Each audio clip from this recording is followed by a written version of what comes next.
Kings voice అని మా కార్యక్రమాన్ని చూస్తున్న మీ అందరికీ ప్రభువైన యేసుక్రీస్తు పేరట హృదయాభివందనాలు. క్రీస్తు శకం 51వ సంవత్సరం.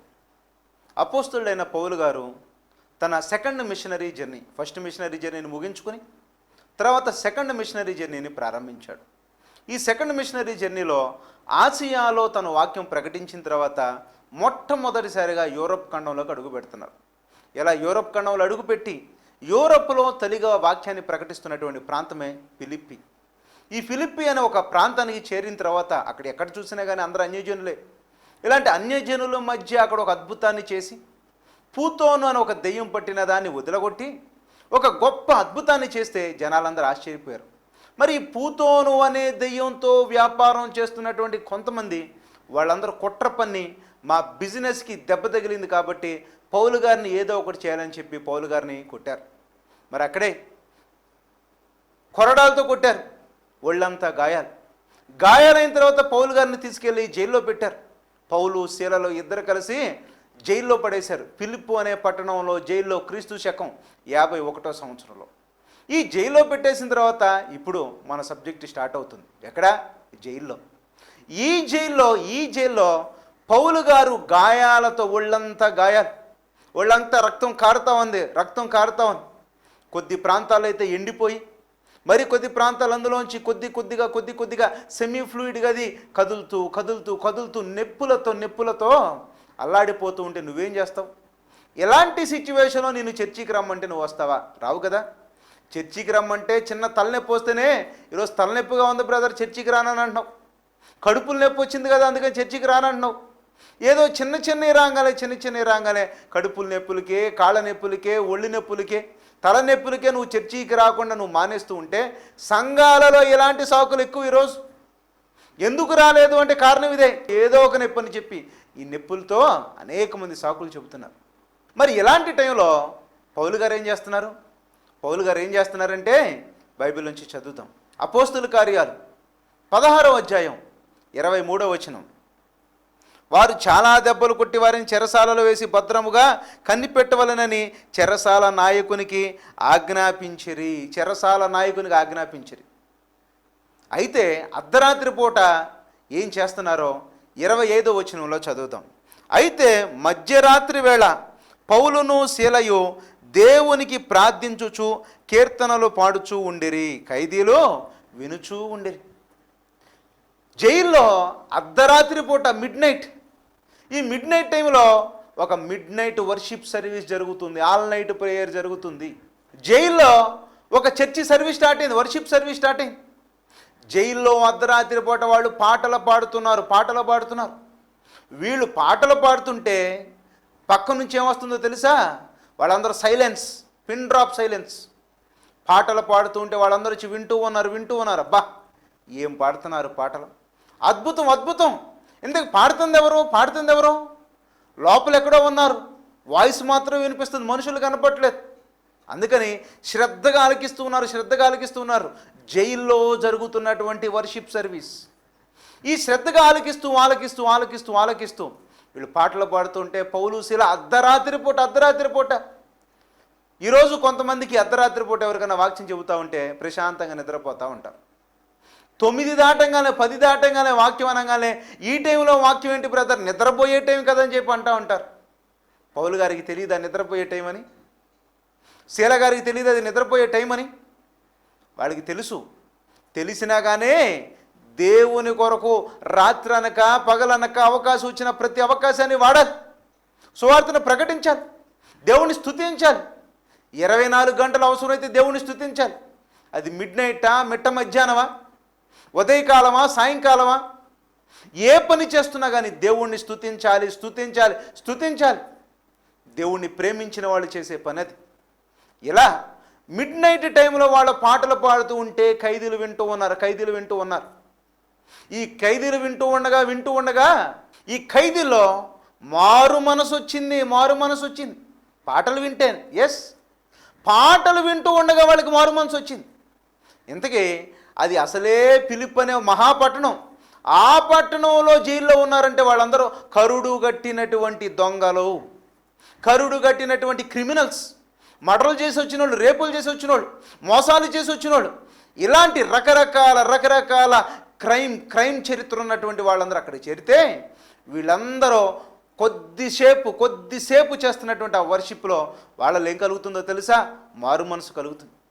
మనసు మార్చుకున్నారు. అబ్బా ఏం పాడుతున్నాడండి పాట, ఆ ట్యూన్ అదిరిపోయింది, ఆ ట్యూన్లో ఉన్న లిరిక్ అదిరిపోయింది, ఈ లిరిక్లో దేవుణ్ణి మహిమపరుస్తూ ఉన్నాడు, దేవుడు అంటే ఏంటో పాట ద్వారా తెలియచేస్తూ ఉన్నాడని చెప్పి వాళ్ళు ఆ పాట వింటూ ఉండగానే వాళ్ళ మనసులు మారిపోయినాయి. ఒక మనిషి మారాలంటే ఎంతసేపు? చాలామంది వచ్చే సంవత్సరం మారుతా అంటారు, కొంతమంది క్రిస్మస్ పండుగకి మారుతా అంటారు, కొంతమంది సంక్రాంతికి మారుతా అంటారు, కొంతమంది న్యూ ఇయర్కి మారుతా అంటారు, కొంతమందిని అడిగితే గుడ్ ఫ్రైడే అంటారు, కొంతమంది అడిగితే ఈస్టర్ అంటారు, కొంతమంది అడిగితే బర్త్డే అంటారు, కొంతమంది అడిగితే వెడ్డింగ్ యానివర్సరీ అంటారు. అది గుడ్ ఏం కాదు. మారాలి అని అంటే పాట పాడుతూ ఉండగానే జైలులో ఉన్నటువంటి కరుడు కట్టినటువంటి క్రిమినల్స్ మారిపోయారు. అదే అర్ధరాత్రి భూకంపం కలిగింది. భూకంపం కలగానే ఆ జైలు డోర్స్ అన్నీ ఓపెన్ అయిపోయినాయి.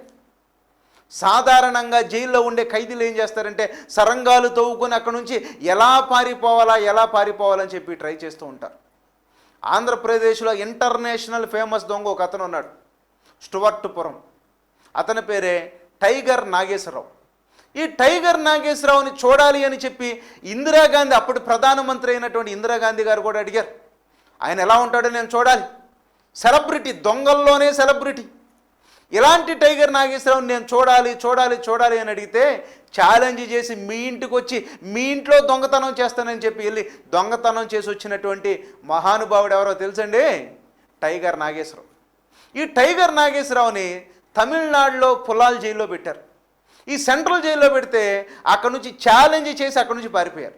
అంటే ఫుల్ కస్టడీలో ఉన్న టైంలోనే, సెక్యూరిటీ ఫుల్గా ఉన్న టైంలోనే దొంగలు పారిపోతూ ఉంటే ఇప్పుడు జైలు గోడలన్నీ ఓపెన్ అయిపోయినాయి, డోర్స్ అన్నీ ఓపెన్ అయిపోయినాయి. అక్కడ అందరూ నిద్రపోతూ ఉన్నారు, అడిగేవాళ్ళు కూడా ఎవరు లేరు. పారిపోవాలనంటే వాడికి ఒక్క క్షణం కూడా పట్టదు. కానీ వాళ్ళు ఇప్పుడు వాళ్ళు మనసును మార్చుకున్నటువంటి మనుషులు, క్రిమినల్స్ మారారు. యేసుక్రీస్తు రక్త ప్రోక్షణలో వాళ్ళందరూ నింపబడ్డారు. పరిశుద్ధత అంటే ఏంటో తెలుసుకున్నారు, మనసుల్ని మార్చుకున్నారు. మనసులో మార్చుకున్న తర్వాత ఆ జైలర్ వచ్చాడు, అధికారి వచ్చి ఏడ్చుకుంటూ వస్తున్నాడు, అయ్యో నా జాబు పోయింది, కఠినమైనటువంటి రోమన్ ప్రభుత్వంలో నేనున్నా, మారూలు ప్రకారం ఎవరన్నా ఒక్క ఖైదీ అయినా తప్పించుకున్నాడు అనుకో మమ్మల్ని తీసుకొచ్చి చంపేస్తారు. మరి అలాంటిది పెద్ద భూకంపం వచ్చిందంటే ఖైదీలందరూ పారిపోయారు అనుకున్నాడు. ఒకవేళ ఒక్కళ్ళు మిస్ అయినా కానీ నా జాబ్ పోద్ది, నా కుటుంబ పోషణ పోద్ది, నేను ఎలా భరించేది, నా కుటుంబాన్ని ఎలా పోషించేది, నా భార్యని పిల్లల్ని ఎలా సాకాలి అని చెప్పి తను బాధపడుతూ ఉంటే పౌలు గారు అన్నారు, డోంట్ వరీ, ఇదిగో యేసు మాటలు విన్నటువంటి ఖైదీలు ఇప్పుడు వాళ్ళు ఖైదీలు కాదు. ఇప్పుడు వాళ్ళందరూ ఎవరో తెలుసా? యేసుని నమ్మి మనసు మార్చుకుని వాళ్ళందరూ ఇప్పుడు సంఘంలో చేర్చబడ్డారు. అంటే ఒక జైలు ఒక చర్చిగా జైలే చర్చిగా మారిపోయింది. అర్ధరాత్రి పూట కాసేపు చేసినటువంటి వర్షిప్తో, కాసేపు పాడిన పాటలతో ఒక జైలు అనేది వర్షిప్ సెంటర్గా మారిపోయింది. జైలు అనేది ఒక చర్చిగా మారిపోయింది. జైలే సంఘంగా మారిపోయిన తర్వాత మారినటువంటి పరిశుద్ధత కలిగినటువంటి ఖైదీలు మారి పరిశుద్ధులుగా అక్కడ జీవిస్తూ ఉంటే ఆశ్చర్యపోయాడు జైలర్ ఆశ్చర్యపోయి ఏమన్నాడో తెలుసా? అపోస్తుల కార్యాలు 16వ అధ్యాయం 30వ వచనం, వారిని వెలుపలికి తీసుకుని వచ్చి, అయ్యలారా, రక్షణ పొందుటకు నేనేమి చేయవలను? రక్షణ పొందాలంటే నేనేం చేయాలి? ఆశ్చర్యపోయినటువంటి జైలర్ ఒక ఆఫీసర్ వచ్చి అడుగుతున్నాడు, నేను కూడా రక్షణ పొందాలి. ఇదిగో ఖైదీలు నిజంగా రక్షణ పొందటం నా కళ్ళారా నేను చూసా. ఇదంతా జరుగుతుంది ఎప్పుడు? అర్ధరాత్రి పూట. ఇప్పుడు నేను రక్షణ పొందాలి, నేనేం చేయాలి? 31వ వచనం, అందుకు వారు, ప్రభు అయిన యేసునందు విశ్వాసం ఉంచుము, అప్పుడు నీవు నీ కుటుంబము రక్షణ పొందుదురని చెప్పి అతని ఇంట ఉన్న వారందరికీ దేవుని వాక్యము బోధించిరి. ఇది సంగతి. ఎక్కడ వాక్యం బోధిస్తుంది? జైలు బేస్డ్ ఇళ్లలో వాళ్ళ ఇంట్లో వాక్యం ప్రకటిస్తూ ఉంటే, ఆ జైలర్ ఇంట్లో వాళ్ళందరూ వాక్యం వింటున్నారు. ఏ టైంలో? అర్ధరాత్రి పూట. నువ్వెప్పుడైనా అర్ధరాత్రి పూట వాక్యం చెప్పావా? ఏ రోజైనా కానీ రాత్రంతా కూర్చుని వాక్యం చెప్పావా? చెప్పాలన్న థాట్ నీకు ఎప్పుడన్నా వచ్చిందా? అర్ధరాత్రి పూట బాప్తిసాలు ఏమైనా ఇచ్చారా? అర్ధరాత్రి పూట దైవ కార్యక్రమాలు ఏమైనా చేశారా? ఆల్ నైట్ ప్రేయర్ పెట్టి అక్కడికి వచ్చి నిద్రపోతా ఉన్నారు. ఆల్ నైట్ ప్రేయర్ అని చెప్పి అక్కడికి వచ్చి అక్కడ కూడా చేస్తుంది ఇదే కదా. కానీ ఇక్కడైతే అవకాశం దొరికిన ప్రతి చోట ఈరోజు జైలు అనేది ఒక సంఘంగా మారిపోతే, ఫిలిప్పులో ఈ జైలర్ గారు అడుగుతున్న రక్షణ పొందడం నేనేం చేయాలని చెప్పి సువార్తను విన్నాడు. వినంగానే వాక్యం మొత్తం విన్న తర్వాత అర్థమైంది, నమ్మి బాప్తిసం పొందినవాడు రక్షింపబడును, నమ్మని వానికి శిక్ష. ఎవరైతే నమ్మి బాప్తిసం పొందారో వాళ్ళందరూ రక్షణ పొందుతారు. జైలర్ అంటున్నాడు, ఇదిగో మిడ్ నైట్ ఇప్పుడు నాకు ఇస్తావా బాప్తిసం? నాకు బాప్తిసం ఇస్తావా? ఏ టైంలో? అర్ధరాత్రి పూట. అపోస్తుల కార్యాలు 16వ అధ్యాయం 33వ వచనం. రాత్రి ఆ గడియలోనే అతడు వారిని తీసుకుని వచ్చి వారి గాయములు కడిగెను. వెంటనే అతడును అతని ఇంటి వారందరూ బాప్తిస్మము పొందిరి. బాప్తిసం తీసుకున్నారు. అర్ధరాత్రి పూట. ఇదంతా ఎంతసేపట్లో జరిగిందండి? ఇదంతా ఎంతసేపట్లో? మధ్యరాత్రి మిడ్ నైట్ టైంలో వాళ్ళు పాటలు పాడటం ప్రారంభించారు. పాటలు పాడుతూ ఉండగానే ఖైదీలు విన్నారు. ఖైదీలు వింటూ ఉండగానే వాళ్ళ మనసులు మారిని. వెంటనే భూకంపం వచ్చింది. భూకంపం వచ్చిన తర్వాత జైలర్ వచ్చాడు. జైలర్ వచ్చిన తర్వాత వాళ్ళు రక్షణ పొందడం చూశాడు. వాళ్ళందరూ మనసును మార్చుకుని ఒక్కడు కూడా తప్పించుకోకుండా అందరూ దేవుని పరిశుద్ధతను బట్టి వాళ్ళందరూ అక్కడే ఉన్నారు కమిటెడ్గా. అది చూసిన తర్వాత నేను రక్షణ పొందాలని చెప్పి అర్ధరాత్రి పూట వాక్యం చెప్పించుకున్న తర్వాత వాక్యం అంగీకారమైన తర్వాత ఐ యామ్ రెడీ నౌ, నేను బాప్తిసం తీసుకుంటా, ఇస్తావా నువ్వు? అర్ధరాత్రి నాకు బాప్తిసం ఇస్తావని చెప్పి అడిగితే అతను తన కుటుంబం మొత్తం ఫ్యామిలీ అర్ధరాత్రి పూట బాప్తిసం తీసుకున్నారు. ఇది వాక్యం ప్రకటిస్తే వచ్చే మార్పు. నిజంగా నేను మారాను అని చెప్పేవాళ్ళు చేయాల్సినటువంటి పనులు ఇది. మరి నువ్వేమంటావు? బాప్తిసం అనేసరికి నువ్వు పెట్ట కథలు చెబుతున్నావు. ఏదేదో సాకులు చెబుతున్నావు. రోజులు గడిపేస్తా ఉన్నావు. సంవత్సరాలు గడిపేస్తా ఉన్నావు. బాప్తిసం అంటే పెళ్లికి ఇచ్చేదో, బాప్తిసం అంటే పుట్టినరోజుకి ఇచ్చేదో, బాప్తిసం అంటే పుట్టిన తర్వాత చర్చిలో తీసుకొచ్చి ఫస్ట్ టైం చూపించేటప్పుడు ఇచ్చేదో, బాప్తిసం అని అంటే ఏదైనా కార్యక్రమాల కోసం ఇచ్చేదో, బాప్తిసం అంటే చచ్చిపోయిన తర్వాత సమాధి చేయడానికి ఇచ్చేదని చెప్పి నువ్వు అనుకున్నావు. ఎవరు చెప్పారు నీకు? బాప్తిసం అంటే నీ ఆత్మ రక్షణ కొరకు నువ్వు తీసుకోవాల్సింది బాప్తిసం ఎప్పుడు తీసుకోవాలి? స్పాట్. ఈరోజే, ఈ క్షణమే, ఈ వాక్యం వింటూ ఉండగానే బాప్తిసం తీసుకోవాలన్న థాట్ నీకు వచ్చిందా? ఇదే బాప్తిసం తీసుకునే టైం 2010వ సంవత్సరంలో గుంటూరు బస్ స్టాండ్. మరి గుంటూరు బస్ స్టాండ్లో నేను, నాతో పాటు ఒక సహోదరుడు, మేమిద్దరం కలిసి అలా కూర్చుని ఉండగా మాతో పాటు ఒక యవనస్తుడు వచ్చాడు. తెలియనటువంటి ఆ యవనస్తుడు వచ్చి మాతో మాట్లాడటం ప్రారంభించినప్పుడు మరి చాలాసేపు దేవుని గురించి తనకు చెబుతూ ఉన్నాం. రాత్రి 10 గంటలకి వాక్యం ప్రకటించడం ప్రారంభించాం. 10 నుంచి 11, 12, 1 గంట వరకు వాక్యం విని తనకున్నటువంటి ప్రతి డౌటుని తీర్చుకున్నాడు. ఏ ప్రశ్న అయితే అడిగిన ప్రతి ప్రశ్నకు సమాధానం చెప్పాం. అసలు మనిషి ఎందుకు పుట్టాడు, ఎందుకు చస్తున్నాడు, అసలు దేవుడు ఎవరో, దేవుడు ఎందుకు, దేవుడికి మనిషికి ఉన్నటువంటి సంబంధం ఏంటి, చచ్చిపోయిన తర్వాత ఏం జరుగుతుంది, అసలు ఏంటి ఇదంతా అని చెప్పి తను అడుగుతున్న ప్రతి ప్రశ్నకు సమాధానం చెప్పి వాక్యాన్ని ప్రకటించాం. వాక్యం ప్రకటించినప్పుడు అతను అంటున్నాడు, రాత్రి 1:30కి అంటున్నాడు, నేను బాప్తిసం తీసుకుంటా, ఈ టైంలో నాకు ఇస్తారా? ఐఎమ్ రెడీ ఫర్ బాప్తిజం, నాకు ఇప్పుడు బాప్తిసం కావాలి. టైం ఎంత? 1:30. Guntur bus stand. బాప్తిసం ఇస్తారా అని చెప్పి అడుగుతున్నాడు. ఏం చేయాలి? ఈరోజు ఇదే ప్రశ్న ఈరోజు సంఘాల్లో వస్తే వాళ్ళు ఏం చేస్తున్నారు తెలుసా? నిన్ను 3 సంవత్సరాలు అబ్జర్వ్ చేయాలంట, నిన్ను 3 నెలలు అబ్జర్వ్ చేయాలి. నిన్ను 3 నెలలు అబ్జర్వ్ చేసి 3 సంవత్సరాలు అబ్జర్వ్ చేసి అక్కడ ఉన్నటువంటి ఆ పాస్టర్ గారికి నచ్చితే, అక్కడ ఉన్నటువంటి సంఘ పెద్దలకు నచ్చితే, వాళ్ళు నీకు ఫర్గా ఉంటే, వాళ్ళు ఇవ్వాలని డిసైడ్ అయితే అప్పుడు బాప్తిసాలు ఇవ్వాలని చెప్పి తప్పుడు బోధల సంఘాలు ఈరోజు ఉన్నాయి. పెద్ద పెద్ద సంఘాలు వాళ్ళు ఏం చేస్తున్నారు తెలుసా? బందీలుగా మారుస్తున్నారు. నేను రక్షణ పొందుతానో కుయ్యో మర్రో అనుకుంటే వాళ్ళు వస్తున్నారే, నాకు బాప్తిసం ఇవ్వండి అని చెప్పి నీ దగ్గరికి వస్తుంటే నువ్వేం చేస్తున్నావు? ఇప్పుడు కాదు, పండక్కి తీసుకో, క్రిస్మస్కి తీసుకో, ఈస్టర్కి తీసుకో, పుట్టినరోజుకి తీసుకో, ఇప్పుడే వద్దు నీకు, నువ్వు ఇంకా ఎదగాలి. ఎవరు చెప్పారు? బాప్తిసం ఎప్పుడో ఇవ్వాలి, నీ అబ్జర్వేషన్లో నీకు నచ్చిన తర్వాత ఇవ్వాలని చెప్పి ఎవరు చెప్పారు నీకు? బైబిల్ చదవవా? రక్షణ అనేది తీసుకునే వాళ్ళ లెక్కలో ఉంటుంది. ఆయన డిసైడ్ అయ్యాడు నేను దేవుని కొరకు బ్రతుకుతానని. జైలర్ గారు ఇప్పుడు డిసైడ్ అయితే పౌలు గారు నేను అబ్జర్వేషన్లో పెడతానని చెప్పలేదే. నేను కొన్ని రోజులు చూసిన తర్వాత మళ్ళీ నెక్స్ట్ ట్రిప్లో వస్తాను, అప్పుడు చూస్తాను, అప్పుడు ఇస్తానని చెప్పలేదే. అర్ధరాత్రి మిడ్ నైట్ టైంలో బాప్తీసం ఇవ్వడానికి సిద్ధపడ్డాడు. మరి ఆ రోజు ఆ యవనస్తుడు అడిగితే రాత్రి 1:30కి మేము అక్కడి నుంచి బయలుదేరి దగ్గరలో ఉన్నటువంటి బుడంపాడు కాలువకి వెళ్ళాం. బుడంపాడు కాలువ, ఆ బుడంపాడు కాలువలో రాత్రి 2 గంటలకు బాప్తీసం ఇచ్చాం. రాత్రి 2 గంటలకు బాప్తీసం ఇచ్చాం. బాప్తీసం తీసుకుని బయటికి వచ్చాం. బయటికి రాగానే అప్పుడే పెట్రోలింగ్లో వస్తున్నటువంటి పోలీసులు వాళ్ళు వచ్చి అడుగుతూ ఉన్నారు. బట్టలు చూస్తే అన్నీ తడిగా ఉన్నాయి. ఎవరు మీరు, ఎక్కడి నుంచి వస్తున్నారు, అసలు ఇక్కడ ఏం చేస్తున్నారు, ఈ కాలువ దగ్గర అనేక మటలు జరుగుతూ ఉంటాయి, మీరు ఇక్కడికి ఎందుకు వచ్చారని చెప్పి ప్రశ్నిస్తుంటే, ఇదిగో నమ్మి బాప్తీసం పొందినవాడు రక్షింపబడను, బైబిల్లో చెప్పిన మాట ఇది. బాప్తీసం ఇస్తున్నాం అని చెప్పి ఆ పోలీసుకి సువార్తను చెబుతూ ఉంటే అందులో ఒక క్రిస్టియన్ ఉన్నాడు. ఆయన ఏమన్నాడో తెలుసా? ఈ టైంలో బాప్తీసం ఇస్తున్నారా? ఎస్, బాప్తీసం ఇవ్వటానికి సమయం అనేది లేదు. మరి బాప్తీసం ఇచ్చిన ఆయన ఈరోజు ఆయన సరిగ్గా దేవుళ్ళో ఉండాడా లేడా అంటే, ఈరోజు ఆయన నల్లమల ఫారెస్ట్లో మిషనరీ. 2010లో ఎవరికైతే బాప్తీసం ఇచ్చామో ఆ బాప్తీసం తీసుకున్న ఆయన ఈరోజు ఒక మిషనరీగా మంచి సేవలో ఉన్నాడు. దేవునిలో నిలబడి ఉన్నాడు. ఎంతసేపులో రక్షణ పొందాడు? ఒక డెసిషన్ స్టార్ట్ అయితే తను రక్షణ పొందుతూ ఉన్నాడు. ఈరోజు జైలర్ గారు కూడా అర్ధరాత్రి పూట బాప్తీసం తీసుకున్నాడు.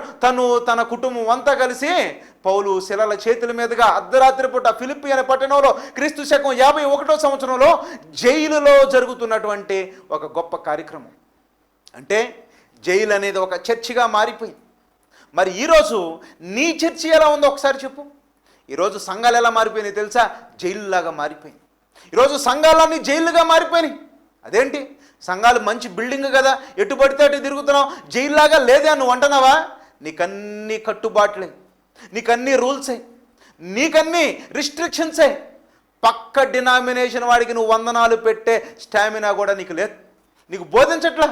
వేరే సంఘం వాళ్ళు వస్తే వాళ్ళకి వందనాలు ఏనాడని చెప్పావా? చెప్పలేదే. వాళ్ళకి చెప్పకూడదు, వీళ్ళతో కలవకూడదు, వీళ్ళే పరిశుద్ధులు, వాళ్ళ అపవిత్రులు, మన సంఘం మనమే సంఘం, వాళ్ళు అసలు మన సంఘం వాళ్ళు కాదు, వాళ్ళకి బైబిల్ తెలియదు, వీళ్ళకి బైబిల్ తెలియదు, వాళ్ళకి వందనాలు పెట్టకూడదు, వీళ్ళని కలుపుకోకూడదు. ఆ సంఘంలో ఫలానా కులం వాళ్ళు వస్తారు, ఈ సంఘంలో ఫలానా కులం వాళ్ళు వస్తారు, అందులో మారోళ్ళు వస్తారు, ఇక్కడ మాదిగులు వస్తారు, ఇక్కడ అన్యజనులు వస్తారు, ఇక్కడ కమ్మోళ్ళు వస్తారు, ఇక్కడ రెడ్లు వస్తారు, ఇక్కడ బేపనోళ్ళు వస్తారు. ఎవరు చెప్పారు నీకు? ఈరోజు డాక్టరీన్ పరంగా సంఘాలన్నీ జైలుగా మారిపోయినాయి. నిన్ను తీసుకెళ్ళి జైల్లో పెట్టి పడేశారు. ఒక్కడికి కూడా వాక్యం సరిగ్గా తెలియదు. వాక్యం నేర్చుకోమంటే నేర్చుకోరు, ప్రేమించమంటే ప్రేమించరు, వందనాలు చెప్పమంటే వందనాలు చెప్పరు. ఆయన మా విశ్వాసి కదా అన్నారు. ఎవడు చెప్పాడు నీకు మీ విశ్వాసి కదా? ప్రతి వాళ్ళు యేసుక్రీస్తు నమ్మి క్రీస్తు విశ్వాసులైతే ఆయన మా విశ్వాసి కాదంటావే, మా సంఘస్థుడు కాదని అంటావే. సంఘం అనేది ఎవరో? యేసుక్రీస్తు రక్తంతో కొన్నది కదా సంఘం. మరి నువ్వు మా సంఘం కాదంటావు, మా విశ్వాసి కాదనంటావు, మా డినామినేషన్ కాదంటావు, ఆయనకి బైబిల్ తెలియదంటావు, ఈయనకేం తెలియదంటావు. ఇలాంటి వాళ్ళు ఈరోజు కుప్పలుగా క్రైస్తవ సంఘాల్లో ఉండి సంఘాలను జైలుగా మారుస్తున్నారు. మరి నువ్వు ఏ జైల్లో ఉన్నావు? ఈ వర్తమానం వింటున్నటువంటి నువ్వు ఏ జైల్లో ఉన్నావో చెప్పు. నువ్వు జైల్లోనే ఉండవు. పక్కన వాడిని ప్రేమించలే, నువ్వు జైల్లో ఉండవనే సంగతి నువ్వు తెలుసుకోవాలి. ప్రతి క్రైస్తవుని ప్రేమించాలి. ప్రేమ అనేదే లేదు. ప్రేమించమంటే ప్రేమించలేవు. ఇలా ప్రేమించకుండా నువ్వు పరలోకానికి వెళ్ళాలని చెప్పి ఎలా అనుకున్నావు? వెళ్ళగలవా పరలోకానికి? వెళ్ళే సీన్ లేదు నీకు. ఎందుకనంటే నువ్వు ఉన్నది సంఘం పేరుతో జైలులో ఉన్నావు. మరి ఆ రోజు అపోస్తులైన పౌలు గారు జైలులో సంఘాన్ని కట్టాడు. ఫిలిప్పు అనే పట్టణంలో జైల్లో ఒక సంఘాన్ని కడితే అనేక మంది కరుడు కట్టినటువంటి క్రిమినల్స్ ఆ రోజు మారితే, ఈరోజు కరుడు కట్టిన వాళ్ళగా సంఘస్థులు మారుస్తున్నారు. యేసుని నమ్మిన వాళ్ళనే కరుడు కట్టిన వాళ్ళగా మారుస్తున్నారు. నువ్వెందుకు మారుస్తున్నావు? ఓ విశ్వాసి, తప్పు నీ పాస్టర్ది కాదు, నీదే. నీ చేతిలో బైబిల్ ఉంది కదా, నువ్వెందుకు చదవట్లేదు? నీ చేతిలోనే బైబిల్ ఉంది కదా, నువ్వెందుకు చదవట్లేదు? మంచేదో చెడేదో నీకు తెలియదా? ఎవరిని ప్రేమించాలి, ఎలా ప్రేమించాలి నీకు తెలియదా? ప్రతి వాడికి వందనాలు చెప్పాలని నీకు తెలియదా? బైబిల్ గ్రంథం నువ్వు చదువుతూ ఉంటే నీకు అర్థం కావాలి కదా. మరి అర్థమవుతూ ఉన్నప్పుడు నువ్వు మీ అయ్యగారు చెప్పారనో, మీ సంఘ పెద్దలు చెప్పారనో, ఒకవేళ వాళ్ళ మాటలు కనుక ధిక్కరిస్తే వాళ్ళు నిన్ను వెలివేస్తారనో, ఇలాంటి వాటికి భయపడిపోయి నువ్వు నీ చర్చిలో ఒక ఖైదీగా ఎందుకుంటున్నావు? నువ్వు ఉండాల్సింది విశ్వాసిగా, నువ్వు ఉండాల్సింది పరిశుద్ధుడిగా, నువ్వు ఉండాల్సింది ప్రేమను చూపే యేసుక్రీస్తుని ప్రేమ చూపించే ప్రేమమూర్తిగా నువ్వు ఉండాలి. కానీ నువ్వు నీ సంఘమే ఒక జైలుగా మారిపోయింది. ఈరోజు అనేక పెద్ద సంఘాలు జైలుల్లాగా మారిపోయింది. మనుషుల పేరులతో పక్కన వాళ్ళు కూడా వందనాలు చెప్పట్లేదు. ఈరోజు ఐకమత్యం రావాలని చెప్పి ఎన్ని అనుకున్నా బేస్ లెవెల్లో ప్రేమను చూపించలేనప్పుడు ఐకమత్యం ఎలా వచ్చింది? నీ సంఘస్థులు పక్క సంఘంలో ఫంక్షన్ జరుగుతుంటే అక్కడికి వెళ్తారా? వెళ్ళరు కదా. అక్కడికి వెళ్ళినప్పుడు నీ సంఘంలో ఐక్యం ఎలా వచ్చింది? వాళ్ళ దగ్గర జరుగుతున్న కార్యక్రమాలకి నువ్వెళ్ళవు, నీ దగ్గర జరుగుతున్న కార్యక్రమాలకి వాళ్ళు రారు. అసలు ఒకరికొకరికే పడదు. అదేమనంటే వాళ్ళు బాప్టిస్టులు, వీళ్ళు లోదరన్స్, వాళ్ళు పెంతెకోస్తు, వీళ్ళు చర్చ్ ఆఫ్ క్రైస్ట్, వాళ్ళు సెవెంత్ డే అడ్వెంటిస్టులు, వీళ్ళు ఆర్సీఎం, ఇలా రకరకాలుగా చెప్పుకుని యేసుక్రీస్తు నమ్మిన ప్రతివాడు క్రైస్తవుడనే ఒక బేస్ని మర్చిపోతూ సంఘాలు ఈరోజు జైళ్ళుగా మారిపోయినాయి. నీ సంఘం జైలుగా మారిపోయింది. సంఘ కాపురులే జైలర్స్గా మారిపోయి స్ట్రిక్ట్ రూల్స్ని అమలు చేస్తూ పక్కన వాళ్ళని ప్రేమించలేకుండా చేస్తూ ఉన్నారు. ఇదేంటి విచిత్రం? మీరందరూ యేసుక్రీస్తు నమ్మిన తర్వాత యూనివర్సల్ క్రిస్టియన్స్గా మారాలి. నా పేరు చైతన్య సాగర్. కింద ఏముంటుందో తెలుసా? యూనివర్సల్ క్రిస్టియన్, అందరినీ ప్రేమించే యూనివర్సల్ క్రిస్టియన్. డినామినేషన్ భేదాలు లేకుండా, సిద్ధాంతపరమైన భేదాలు లేకుండా అందరినీ ప్రేమించే యూనివర్సల్ క్రిస్టియన్. అలా అని చెప్పి సిద్ధాంతాలు తెలియదని అనుకోమాకండి. ప్రతి సిద్ధాంతం తెలుసు. పెంతెకోస్తు సిద్ధాంతం మొత్తం తెలుసు, బాప్టిస్టు సిద్ధాంతం మొత్తం తెలుసు, లోదరన్ సిద్ధాంతం మొత్తం తెలుసు, సెవెంత్ డే అడ్వెంటిస్ట్ సిద్ధాంతం మొత్తం తెలుసు, చర్చ్ ఆఫ్ క్రైస్ట్ సిద్ధాంతం మొత్తం తెలుసు. అన్నీ చదివాం, అన్నీ నేర్చుకున్న తర్వాతే వీటిలో ఏమీ లేదు, కేవలం ప్రేమ. యేసుక్రీస్తు వారు చూపిన ప్రేమ, బైబిల్ గ్రంథం మొత్తం సారాంశం అంతా ప్రేమ లేని వాడినైతే వ్యర్థుడను నేను. అందుకే ఏ డినామినేషన్ వాళ్ళు పిలిచినా వెళతాను, ఎవరు పిలిచినా వాక్యం ప్రకటిస్తా. ప్రతి వాళ్ళనో నా సహోదరులుగా నేను భావిస్తూ ఉంటాను. ఎవరు నేర్పించారు? బైబిల్ నేర్పించింది. మరి నిన్ను పక్కన వాళ్ళకి వందనాలు చెప్పకుండా ఎవరు నేర్పించారు? బైబిల్ కాదే. ఈ బైబిల్ని బోధిస్తున్నటువంటి నీ సేవకులు, నిన్ను నడిపిస్తున్నటువంటి సంఘ పెద్దలు, నువ్వు ఏ బావిలో అవుతున్నావో ఆ బావిలో ఉన్నటువంటి కప్పలో నిన్ను యూనివర్సల్ క్రిస్టియన్గా మారనీయకుండా చేస్తూ ఉన్నాయి. నిన్ను ఒక జైల్లో పడేసింది. నువ్వు ఒక బావిలో కప్పలాగా మారిపోయావు. అందుకే సిద్ధాంతపరమైన ఫైటింగులు చేస్తున్నావు. ఆయన మనోడు కాదన్నావు. ఎవరు చెప్పారు మనోడు కాదని? పలానా చర్చివాడు మనోడు కాదన్నావు. ఎవరు చెప్పారు నీకు? అందరూ ఒకటే. క్రీస్తు సంఘములు ఎక్కడైతే ఉన్నాయో వాళ్ళందరికీ వందనాలని చెప్పి బైబిల్ గ్రంథంలో పౌలు గారు రాస్తూ ఉంటే, ఎక్కడెక్కడ ఏ పేరుతో ఉన్నా కానీ ఎవరైతే యేసుక్రీస్తు నమ్మారో నమ్మిన ప్రతివాడు క్రైస్తవుడే.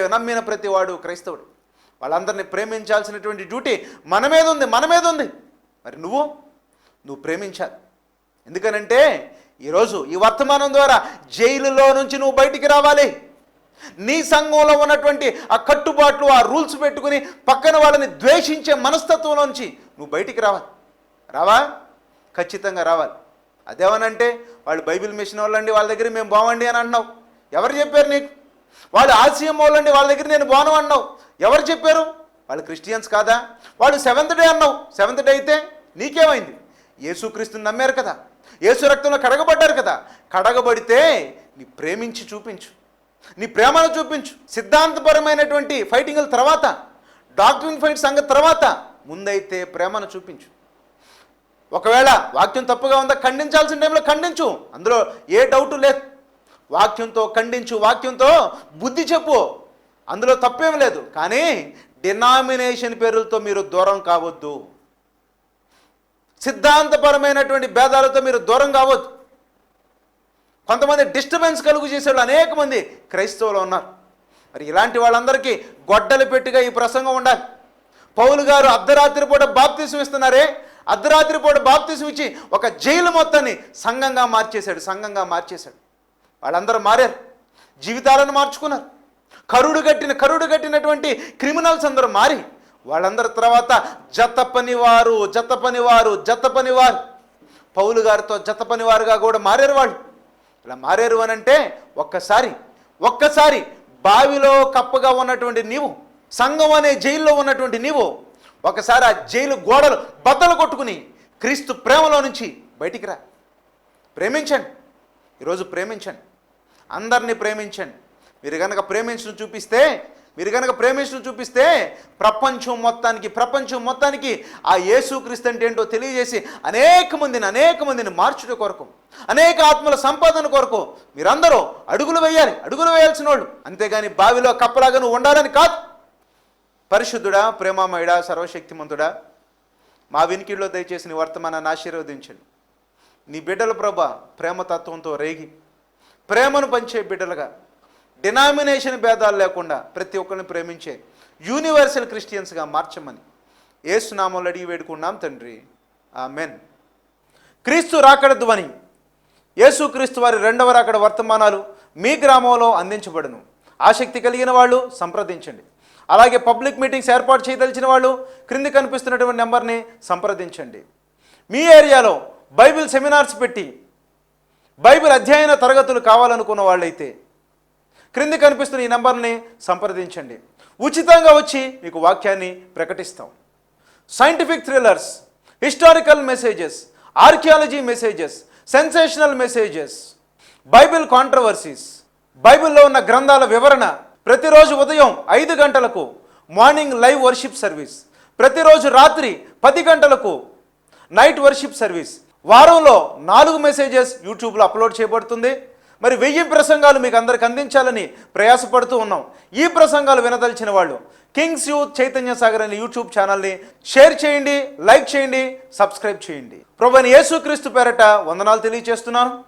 కింగ్స్ గ్లోబల్ మిషన్ మరి అనేక ప్రాంతాల్లోకి మిషనరీస్ని పంపించే కార్యక్రమాన్ని చేపట్టాం. ఏజెన్సీ ప్రాంతాల్లో, సువార్త అంటే తెలియని ప్రాంతాల్లో, అనేక గ్రామాల్లోకి అనేక మంది దైవజనులు అక్కడికి వెళ్ళి వాక్యాన్ని ప్రకటిస్తూ ఉన్నారు. కుటుంబాలను విడిచిపెట్టి, వాళ్ళకున్న ఆదాయ మార్గాలను కూడా విడిచిపెట్టి ఆత్మల రక్షణ కొరకు మిషనరీస్గా వెళ్ళినటువంటి వాళ్ళను దత్తత తీసుకోవాల్సిందిగా కోరుతున్నాను. స్పాన్సర్ మిషనరీస్, మరి దేవుడు మీ అందరికీ ఇచ్చినటువంటి ఘనతతో మీరు ఎటు వెళ్ళలేరు కాబట్టి వెళ్ళే వారికి సహకరించవలసిందిగా కోరుతున్నాను. మీ చర్చి తరపున, మీ కుటుంబం తరపున కొద్ది మందిని అడాప్ట్ చేసుకోవాల్సిందిగా కోరుతున్నాం. అడాప్ట్ మిషనరీస్ని దత్తత తీసుకుని సువార్తకు పంపించండి. ప్రేరేపించబడిన వాళ్ళు క్రింద కనిపిస్తున్నటువంటి ఈ నెంబర్ని సంప్రదించవలసిందిగా కోరుతున్నాను.